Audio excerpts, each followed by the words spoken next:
The stars had always been quiet for the Valorian people. For 10,000 years, they had lived in peace. They had built beautiful cities that floated among the clouds of their home world. They had created art and music that other species traveled across galaxies to witness.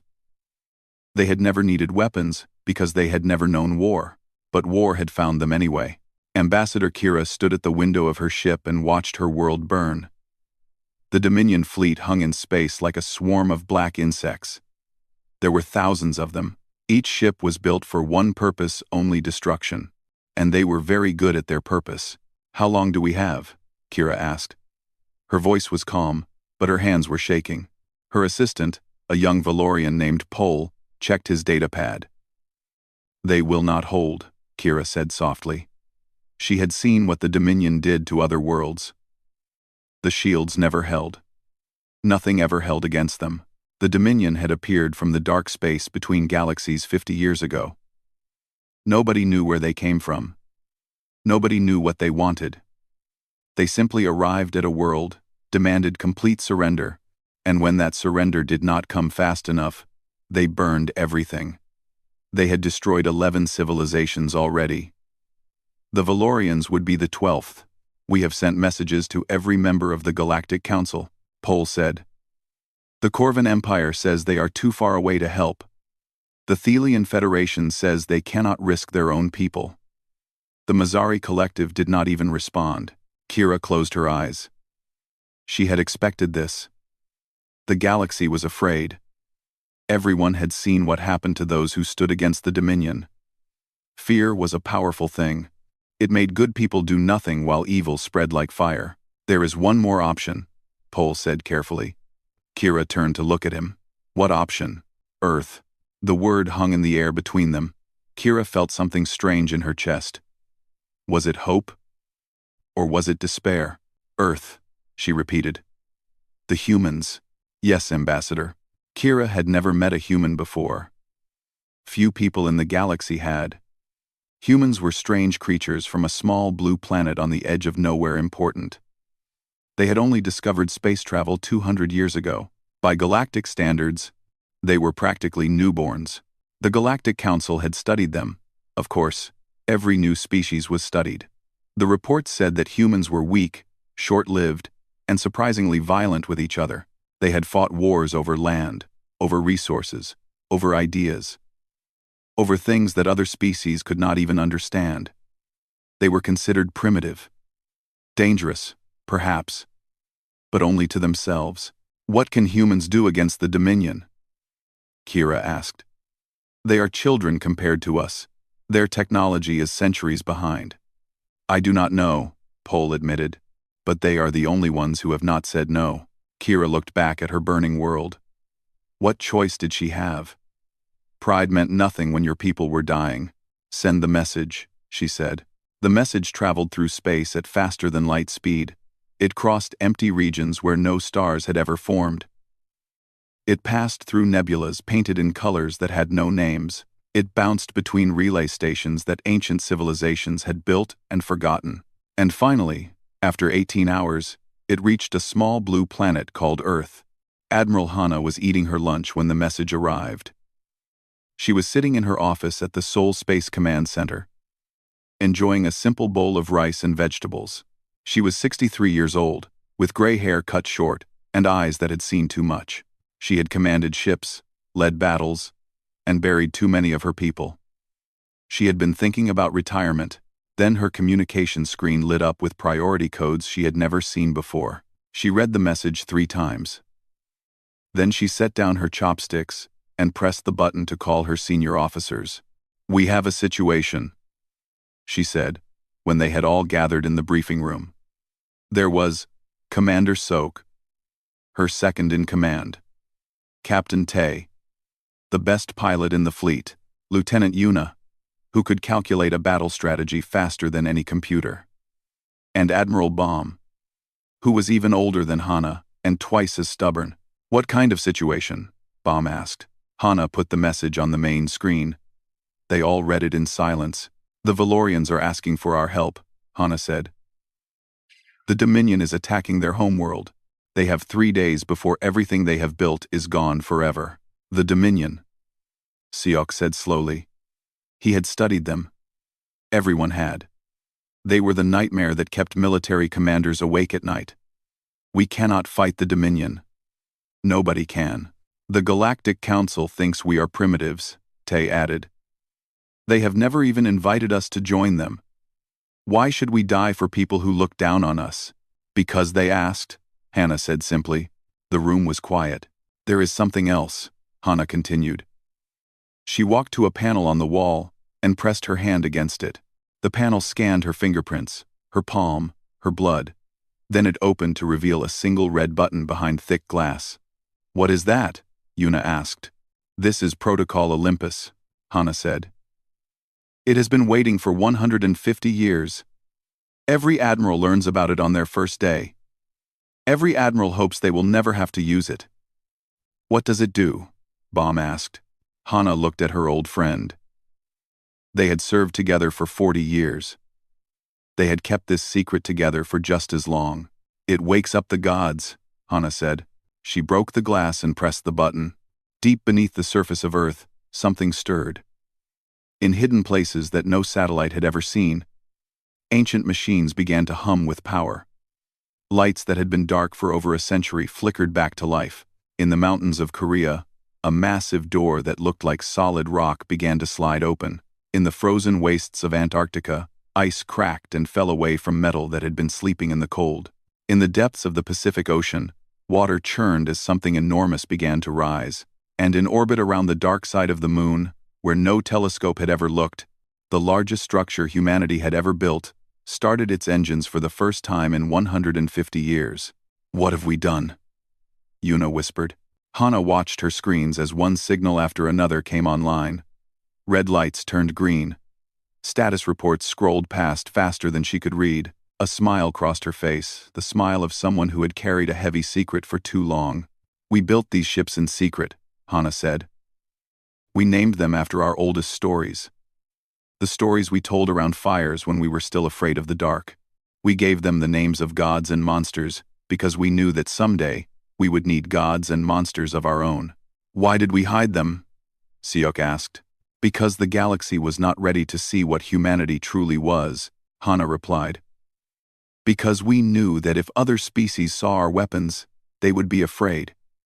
They would try to stop us before we were ready. So we waited.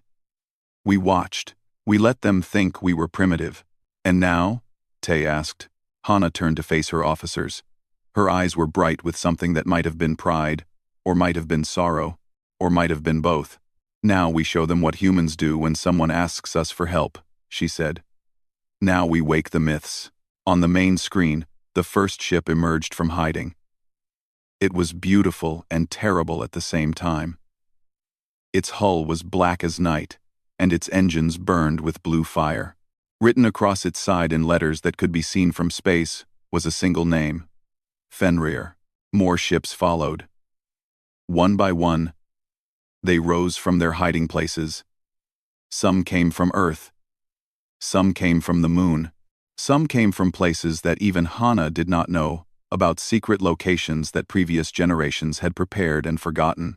The humans had been preparing for war for a very long time. They had just been waiting for the right war. And now, at last, it had found them. The galaxy had never seen anything like it. Every species with access to deep space sensors watched in stunned silence as the human fleet assembled.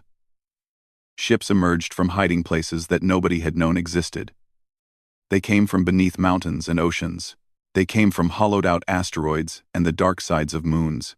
They came from places that the galaxy's best scanners had looked at 1,000 times and seen nothing. The humans had been hiding in plain sight for over a century, and nobody had suspected a thing. In the Corvan Empire, military commanders stared at their screens with wide eyes.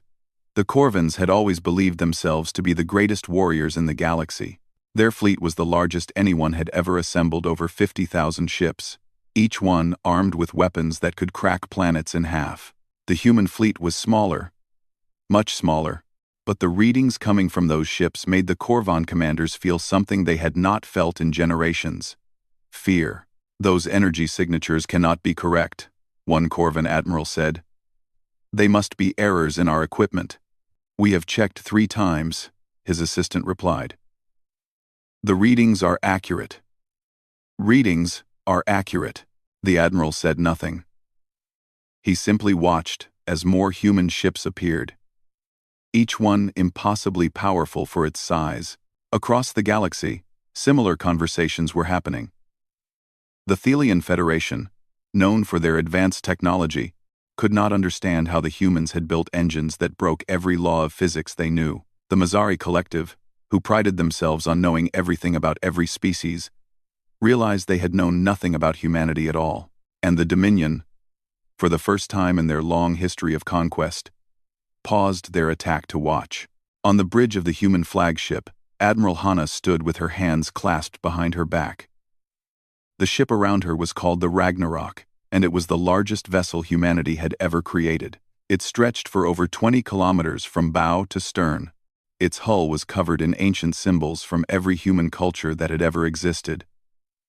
And somewhere deep in its core, an engine pulsed with power that even Hana did not fully understand. "All ships report ready," Commander Sok announced. He was standing at the tactical station, his fingers moving quickly across the controls. "We have 47 vessels in total: the Fenrir, the Anubis, the Valkyrie, the Susanoo, the Perun, the Quetzalcoatl, and 41 others. 47 ships against the Dominion Armada," Captain Tay said from the pilot's seat. He was young, barely 30 years old, but he had the steady hands of someone born to fly. "The Dominion has over 3,000 ships at Velor." "Quality over quantity," Hana replied. "Our ancestors understood that. 1 wolf is worth 100 sheep." "What exactly are these ships?" Lieutenant Yuna asked. She was staring at her data screen, trying to make sense of numbers that should not have been possible. "The power readings alone suggest technology far beyond what we officially have." Hana was quiet for a moment. Then she walked to the center of the bridge, where a holographic display showed the entire fleet.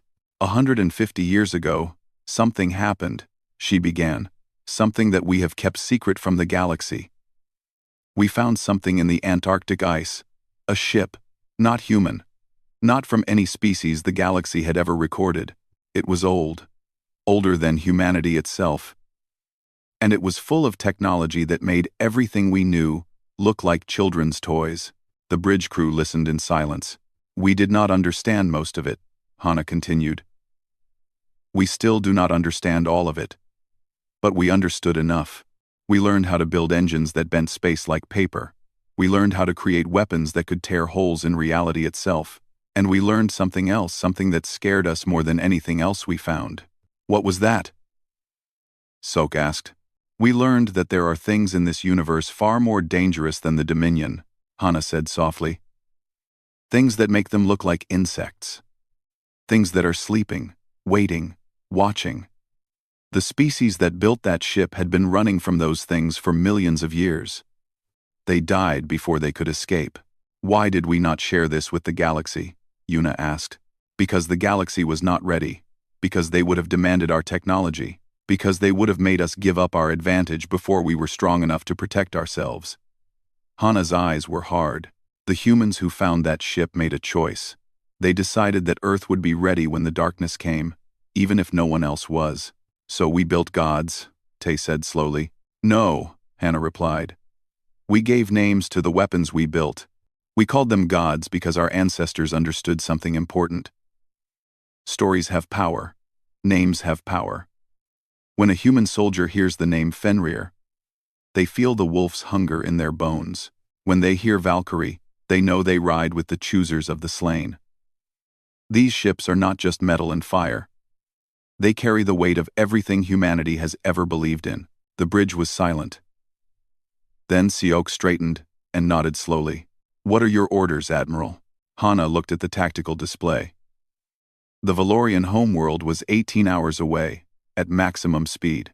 The Dominion fleet was already in position, slowly tightening around the planet like a fist about to close. "Set course for Valor," she commanded. "All ships, maximum speed, and open a channel to the entire galaxy. It is time everyone knew what is coming." The communication officers worked quickly. Within minutes, every species in the known galaxy could see and hear the bridge of the Ragnarok. Billions of beings across thousands of worlds watched as Admiral Hana stepped forward. "This is Admiral Hana of the Human Defense Fleet," she said. Her voice was calm and clear. "We have received a distress call from the Valorian people. They have asked for our help, and we are going to give it." B. She paused, letting her words sink in. For too long, the galaxy has seen humanity as primitive, weak, unimportant. You have watched us from a distance and decided we were no threat. You have refused us entry to your councils and denied us a voice in galactic affairs. You have treated us like children. Across the galaxy, beings shifted uncomfortably. They knew it was true. But children grow up, Hana continued, and humans have been growing in the shadows for a very long time. We have watched. We have learned. We have prepared. Not because we wanted war, but because we knew that war would find us eventually. It always does. To the Dominion, we are coming for you. You have burned 11 civilizations. You have slaughtered billions. You have made the galaxy afraid to stand against you. But we are not afraid. We are humans. We were born in darkness. We have faced extinction 100 times on our own world. We have survived ice ages and plagues and wars that nearly ended our species. We do not fear death. We have been living next door to it since the first human opened their eyes. Her voice grew stronger. We are bringing our oldest stories with us. The wolf that swallowed the sun. The god of death who weighs souls. The warriors who ride lightning into battle. You have never faced anything like us. You do not know what we are capable of, but you will learn. She took a breath. To everyone else, the age of fear is over. Humanity stands with the Valorians today. And if anyone else needs help tomorrow, we will stand with them too. This is what humans do. We fight for each other. We fight for strangers. We fight for people who have never done anything for us, simply because it is the right thing to do. Hana looked directly into the camera. The myths are awake, and the monsters should be afraid. She made a gesture, and the transmission ended. On the bridge, her crew stood in stunned silence.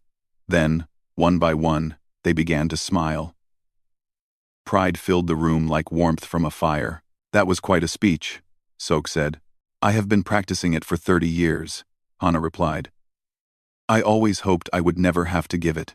But some hopes are meant to be broken." "The Dominion fleet is responding to our approach," Yuna reported. "They are changing formation. They look confused." "Good," Hana said. "Confusion is the first step toward defeat. Keep them guessing. Do not let them know what we can really do until we are close enough to show them." The fleet jumped to faster than light speed, and the stars became streaks of light around them. 18 hours to Valor. 18 hours until the galaxy would learn what humanity had become. And somewhere in the darkness between stars, something ancient and terrible watched the human fleet with great interest. The sleepers in the void had been waiting for a long time. They had seen many species rise and fall. But these humans were different. These humans had found the old ship. These humans had learned the old secrets. These humans might actually be worth watching. The Dominion fleet commander was called Vex, and he had never lost a battle. He had been born for war. His species, the Dominion, had no other purpose. They did not build beautiful things or create art or dream of peaceful futures. They conquered. They destroyed. They moved from world to world like a plague, taking what they wanted and burning what they did not need. Vex had personally overseen the destruction of 3 civilizations. He had watched billions die. He had felt nothing but satisfaction. Now he stood on the bridge of his command ship and watched the human fleet approach. And for the first time in his long life, he felt something strange in his chest. It took him a moment to recognize the feeling. It was doubt. "Only 47 ships," his second officer said. "They must be insane, or very confident," Vex replied slowly. "The humans have been hiding these vessels for a long time. They would not reveal them now unless they believed they could win. What can 47 ships do against 3,000? Vex did not answer. He was studying the energy readings from the human fleet. The numbers made no sense. Each human ship was putting out more power than his entire vanguard combined. That should not have been possible. Nothing in the known galaxy could generate that much energy. Prepare all weapons, Vex ordered. Target the largest ship first. The one they call Ragnarok. Commander, they are hailing us. Vex narrowed his eyes. On screen, the face of Admiral Hana appeared before him. She was small and old, with gray hair and calm eyes. She did not look like a warrior. She looked like someone's grandmother. Dominion Commander, Hana said. I am giving you one chance to withdraw your fleet. Leave Valorian space now, and we will let you go in peace. Refuse, and we will destroy you. Vex laughed. It was a harsh, ugly sound. You threaten me? With 47 ships? Human? I have conquered species that were building starships when your ancestors were still living in caves. You are nothing. We are not nothing, Hana replied. We are the children of monsters. We are the descendants of every nightmare your species has never had. You have never fought humans before, Commander. You have no idea what you are dealing with. Then show me, Vex growled. Show me what humans can do. Hana smiled. It was not a warm smile. As you wish. The transmission ended. Vex turned to his officers. All ships, attack formation. Destroy them all. 3,000 Dominion ships moved forward as one. Their weapons powered up, filling space with the deadly hum of charging energy. They had done this 100 times before. They knew exactly how this would end, or so they thought. Fenrir, you are clear to engage. Hana's voice crackled across the human fleet's communication channel. At the front of the human formation, a ship black as darkness itself surged forward. The Fenrir was not the largest human ship, but it was perhaps the most terrifying. Its hull was shaped like a wolf's head, with two massive engines that looked like burning eyes. As it accelerated toward the Dominion fleet, something strange began to happen. The ship changed, metal twisted and reformed. The hull expanded and contracted like something breathing. The engines blazed brighter and brighter until they looked like twin suns. And then, impossibly, the Fenrir opened its mouth. No, Vex realized with horror. Not its mouth. The ship had become a mouth. A hole in space itself. Darker than anything he had ever seen. Surrounded by teeth made of twisted metal and frozen light. The Fenrir bit into his vanguard. Ships disappeared. Not destroyed, disappeared. They were swallowed whole, crushed into nothing by the impossible gravity of that terrible mouth. 100 Dominion vessels vanished in the space of a heartbeat. What is that thing? Someone screamed on the Dominion bridge. Nobody answered. Nobody could.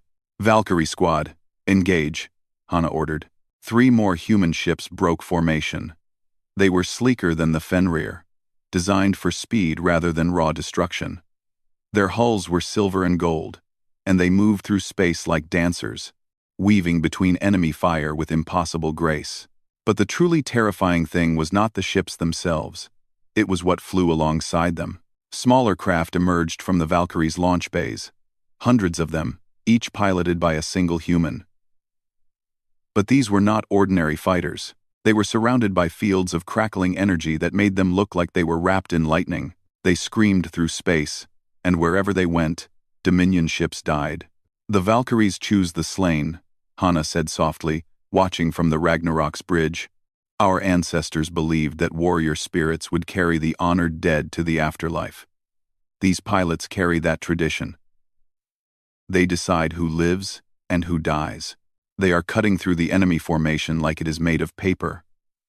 Yuna reported, her voice filled with wonder. The Dominion shields are useless against them. Their shields are designed to stop energy weapons, Hana explained. Our weapons are not energy. They are probability. They do not destroy matter, they convince matter that it was never there in the first place. Yuna stared at her. That should not be possible. Many things should not be possible, Hana replied. But humans have always been good at doing impossible things. Captain Tay guided the Ragnarok forward, bringing it into optimal range. Admiral, The Susanoo is requesting permission to engage. Granted. The Susanoo was a ship from the Asian fleet, named after the Japanese storm god. It was covered in flowing patterns that looked like waves and clouds. As it moved into battle, the space around it began to change. Lightning crackled between stars. Cosmic wind howled through the vacuum where no wind should exist. The Susanoo brought the storm with it. Dominion ships were tossed around like leaves in a hurricane. Their formations broke apart. Their weapons fired wildly, hitting nothing but empty space. And then the lightning came, great bolts of energy that leaped from ship to ship, overloading systems and burning through hulls. Vex watched his fleet falling apart and felt something he had never felt before: true fear. "How is this possible?" he demanded. "These are just humans. They are supposed to be primitive." But even as he spoke, he knew the truth. The humans had never been primitive. They had been waiting. They had been preparing. And now, at last, they had shown the galaxy what they truly were. Not children, not weaklings, predators, monsters dressed in the flesh of peaceful beings. Nightmares that had learned to smile and shake hands and pretend to be harmless. The Dominion had made a terrible mistake. "All ships, retreat," Vex ordered. "Fall back to secondary positions." But it was too late. The human fleet was everywhere now, each ship unleashing devastation that defied all logic. The Anubis passed through enemy vessels like a ghost, leaving them empty, their crews simply gone, vanished into whatever afterlife the ship offered. The Quetzalcoatl breathed fire that burned in the vacuum of space, consuming metal and flesh with equal hunger. The Perun threw thunderbolts that cracked ships in half like dry wood. And through it all, the Ragnarok moved forward slowly, steadily, like a mountain walking toward war. "Commander Vex," Hana's voice came through the communication channel again. "I told you to leave. You chose not to listen. Now you will see what the Ragnarok can do." Vex wanted to respond. He wanted to curse her, to threaten her, to do something. But his voice would not come. He could only watch as the massive human flagship began to glow with terrible light. The Ragnarok was waking up, and when it was fully awake, nothing in this part of space would survive. On the surface of Velor, Ambassador Kira watched the battle through a telescope. She saw the lights of dying ships. She saw the impossible things the humans were doing. She saw hope being born from violence. Tears ran down her face.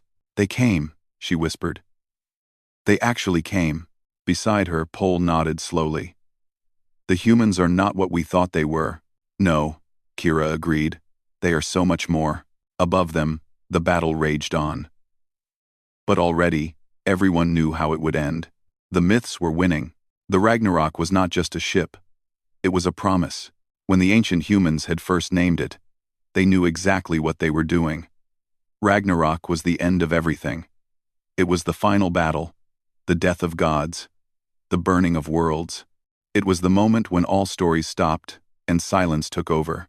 The humans who built this ship had understood that sometimes you needed the power to end things, not to win, not to conquer, just to stop everything and start over. Now, floating in the burning space above Velor, the Ragnarok began to fulfill its purpose. Commander Sok stood at his station and watched the energy readings climb higher and higher. Numbers scrolled across his screen so fast he could barely track them. Deep in the heart of the ship, something was waking up. Something that had been sleeping since the ship was first built. "Admiral," Siok said, his voice shaking slightly. "The core is activating. We have never taken it past 30% power before. It is already at 50 and climbing." Admiral Hana nodded slowly. Her face was calm, but her hands were clenched tight behind her back. "Let it wake. It knows what to do." "What exactly is in that core?" Lieutenant Yuna asked. She had been studying the Ragnarok system since they launched, and she still did not understand half of what she was seeing. "We do not fully know," Hana admitted. "The technology came from the ship we found in the Antarctic. Our scientists spent decades trying to understand it. The best they could figure was that it does not generate power in any normal sense. It borrows energy from other places, other times, maybe even other realities. That sounds dangerous, Captain Tay said from the pilot's seat. It is extremely dangerous, Hana agreed. If we push it too far, it could tear a hole in space itself. Everything within 100 light-years could be destroyed, including us. The bridge was silent for a moment. But you are going to use it anyway, Seok said. It was not a question. Hana looked at him with tired eyes. The Dominion has killed billions. If we do not stop them here, they will kill billions more. The Valorians will be next, then the Corvans, the Thelians, everyone. Sometimes the only way to save people is to risk everything. She turned to face the main view screen, where the battle still raged. The human fleet was winning. But the Dominion still had over 1,000 ships remaining. They were regrouping, forming a tight defensive formation around their command vessel. Vex was not giving up. Commander Vex is stubborn, Hana observed. He would rather die than retreat. Should we let him? Yuna asked. Hana thought about it. Part of her wanted to say yes. The Dominion had caused so much suffering. They deserved to be destroyed completely, burned away until nothing remained but cooling ash. But another part of her, the part that was still human, still capable of mercy, hesitated. Open a channel to the Dominion flagship, she ordered. Vex's face appeared on screen. He looked terrible. His ship had been hit multiple times, and smoke drifted through the bridge behind him. Blue blood ran down the side of his face from a wound on his forehead. But his eyes were still full of hatred. Human, he spat. Come to gloat? I came to offer you a choice, Hana said. Withdraw what remains of your fleet. Leave this region of space, and never return. If you do this, I will let you live. Vex laughed bitterly. And if I refuse? Hana did not blink. Then I will show you why this ship is called Ragnarok. I will end not just your fleet, but your entire species. Every Dominion world, every Dominion colony, every trace that you ever existed. I have the power to do it, Vex. The question is whether you believe me. For a long moment, neither of them spoke. Vex stared at her, trying to read her face, trying to find some sign that she was bluffing. He found nothing but cold certainty. You would commit genocide? He asked finally. You would kill billions of my people just to win this battle? I would do whatever is necessary to protect the innocent, Hana replied. Your people have given the galaxy no choice. You destroy everything you touch.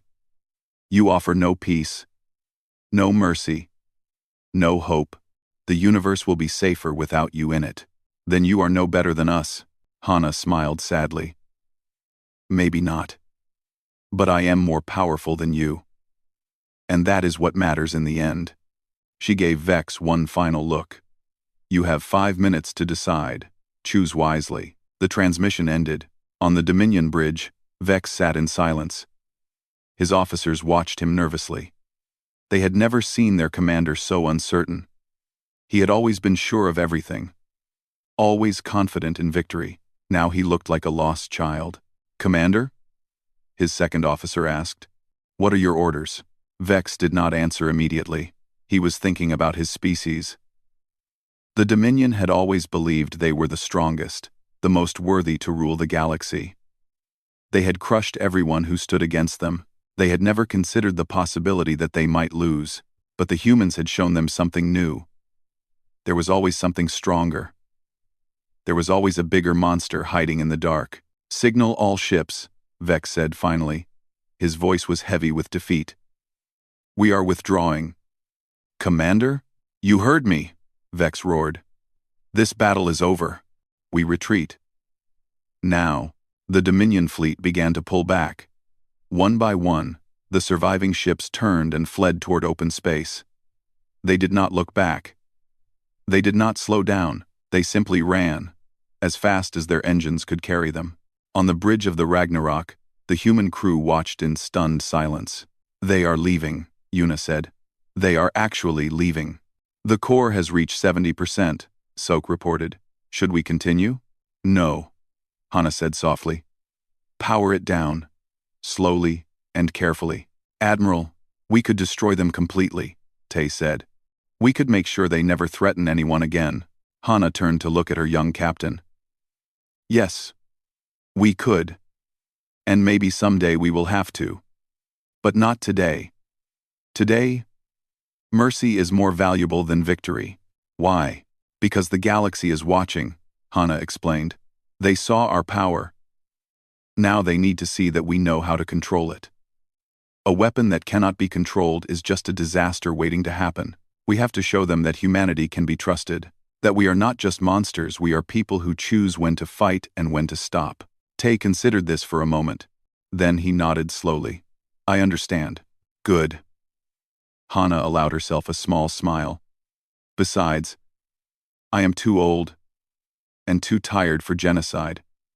Let us just save the Valorians and go home.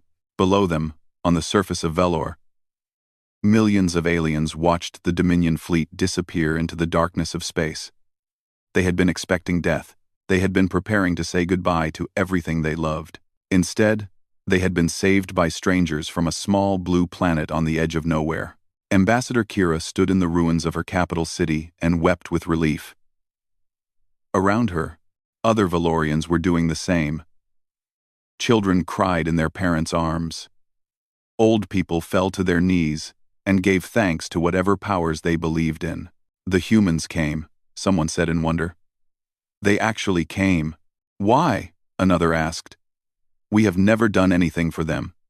We did not even respect them. Kira wiped her eyes and looked up at the sky, where the lights of human ships still glittered like new stars. Because that is what humans do, she said. They help, even when they have no reason to. Even when it would be easier to stay home and do nothing. They help because helping is what makes them human. She took a deep breath. We have much to learn from them. High above, the Ragnarok hung in space like a mountain carved from darkness. The other human ships gathered around it. Battered, but victorious. They had lost 3 vessels in the battle, the Thunderbird, the Kirin, and the Cernunnos. Hundreds of human lives had been given to protect a species they had never met. But they had won. Against impossible odds, they had won. Admiral Hana stood alone on the observation deck, looking down at the saved world below. She thought about the humans who had died today. She thought about the Valorians who had been spared. She thought about the Dominion, fleeing into darkness, carrying stories of human power back to whatever home awaited them. The galaxy would never see humanity the same way again. For better or worse, everything had changed. 1 week after the battle, Ambassador Kira traveled to Earth. Her shuttle landed in Seoul, on a platform overlooking a city that seemed both ancient and modern at the same time. Old temples sat beside towers of glass and steel. Gardens full of flowers grew on rooftops where solar panels collected light from the sun. People walked through clean streets, talking and laughing, living their small lives as if nothing had changed. Kira found it hard to believe that these were the same people who had built ships named after gods. They looked so ordinary. Admiral Hana met her at the landing pad. The old woman looked tired but peaceful. She was wearing simple civilian clothes instead of her uniform, and she held a cup of tea in her weathered hands. Ambassador Kira, Hana said with a warm smile. Welcome to Earth. Thank you, Admiral. Kira bowed slightly, a gesture of respect she had learned from human cultural records. I wanted to thank you in person. What you did for my people, there are no words. There are always words, Hana replied. But sometimes actions speak louder. Come. Walk with me. There is something I want to show you. They walked through the city together, surrounded by secret guards that Kira could not see but knew were there. The humans they passed seemed happy. Children played in parks. Couples held hands. Old people sat on benches and watched the world go by. They do not seem afraid, Kira observed. Your people have just fought a terrible battle against the most dangerous enemy in the galaxy. But they act like nothing happened. That is because for most of them, nothing did happen, Hana said. The battle was far away. Their lives continued as normal. They sent their children to school, went to work, ate dinner with their families. War is something that happens out there, in the darkness between stars. Here, life goes on. Is that not strange? To live so close to such violence and not feel it? Hana stopped walking and looked at the Valorian ambassador with knowing eyes. We are very good at compartmentalization. It is how we survived as a species. We learned to put terrible things in boxes and close the lids. We learned to keep living even when the world was falling apart. It is not always healthy, but it works. They continued walking until they reached a large building made of white stone. It looked old, but it was clearly well maintained. A sign above the entrance read, Museum of Human History. I want you to understand something, Hana said as they entered. Something important about why we are the way we are. I said. I want you to understand something. The museum was full of exhibits showing human history. Kira walked past displays of ancient tools, paintings of historical events, and statues of people she did not recognize. She saw images of war, terrible wars that killed millions. She saw images of disasters, plagues, and famines and floods. She saw darkness that would have destroyed most species. But she also saw something else. Between every disaster, there was rebuilding. After every war, there was peace. Following every plague, there was healing. The humans kept getting knocked down, and they kept getting back up. We have been through so much, Hana said softly. Ice ages that nearly wiped us out. Diseases that killed half our population. Wars that made us think we would never stop fighting. Every time, we thought it was the end. Every time, we survived. How? Kira asked. Because we are stubborn. Because we refuse to give up. And because, Hana paused, searching for the right words. Because we tell stories. She led Kira to a special section of the museum. It was filled with books, paintings, and screens showing old movies. Kira recognized some of the images, gods and monsters, heroes and villains. Creatures from human imagination. These are our myths, Hana explained. Stories we have told for thousands of years. The wolf that will swallow the sun. The god who judges the dead. The warriors who ride to carry fallen heroes to paradise. We created these stories to explain things we did not understand. But they became something more. They became part of who we are. And you named your ships after them? Yes, because names have power. When a human flies a ship called Fenrir, they feel the weight of every story ever told about the wolf. They are not just flying metal and engines, they are carrying mythology into battle. It makes them braver. It makes them stronger. Kira looked at the ancient stories displayed around her. The galaxy has stories too. But we do not. We do not live inside them the way you do. That is the difference between us, Hana said. We never stopped believing in our monsters. We never convinced ourselves that the darkness was not real. We kept our weapons sharp and our stories alive because we always knew that someday we would need them. They left the museum and walked to a nearby garden. The sun was setting, painting the sky in shades of orange and pink. Hana sat down on a bench and gestured for Kira to join her. You came here to ask me something, Hana said. I can see it in your eyes. Ask. Kira hesitated. Then, she spoke the question that had been burning in her mind since the battle. Why did you help us? Truly. Not the speech you gave to the galaxy. The real reason. Hana was quiet for a long moment. She watched the sunset, her old eyes reflecting the dying light. Because it was right, she said finally. Because you asked. Because we could. She turned to look at Kira. Is that not enough? Most species would want something in return. Trade agreements, political alliances, territory. We do want something in return, Hana admitted. We want the galaxy to stop being afraid. Kira blinked. What do you mean? The Dominion ruled through fear. They made everyone so scared that no one would stand against them. Fear is a prison, Ambassador. It keeps people locked in cages of their own making. They do not fight back because they are afraid of what might happen. They do not help each other because they are afraid of being targeted. Hana's voice grew stronger. We showed the galaxy that the Dominion can be beaten. We showed them that fear does not have to win. Maybe now, other species will find the courage to stand up for themselves. Maybe they will start helping each other instead of hiding. That is what we want, a galaxy, where people are not afraid anymore. That is a very human goal, Kira said. Yes, it is, Hana smiled. We are very human. It is all we know how to be. They sat together in silence as the sun finished setting. Stars began to appear in the darkening sky. The same stars that held the ships of legend, now returning to their hidden places. What happens now? Kira asked. Now? We go back to being quiet. The fleet will disappear again. The galaxy will half convince itself that we are not as powerful as we seemed. Time will pass. People will forget. Until the next time someone asks for help. Hana nodded slowly. Until then. And when that day comes, we will answer. Because that is what humans do. Kira stood and bowed deeply. Thank you, Admiral. For everything. My people will never forget what you have done for us. See that you do not, Hana replied. And when you are strong again, when you have rebuilt and healed, remember how it felt to be helpless.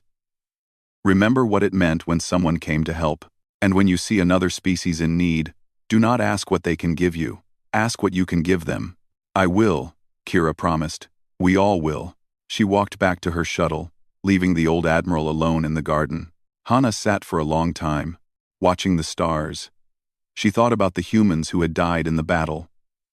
She thought about the ones who would come after her. She thought about the future, a future where humanity would no longer be hidden, where the galaxy would know what they truly were. It was a frightening future. But it was also full of hope. Somewhere out there, in the darkness between galaxies, threats were still waiting. The Dominion might return. The ancient sleepers might wake. New dangers would always appear, but humanity would be ready. They had their ships of legend. They had their stories of gods and monsters. They had the stubbornness to keep fighting even when all hope seemed lost. And most importantly, they had each other. Hana finished her tea and looked up at the stars one last time. We are coming, she said softly to the universe. We are coming. And we are bringing our myths with us. Somewhere far away, in the cold spaces between suns, something ancient stirred in its sleep. It had heard the humans. It was beginning to pay attention, but that was a story for another time.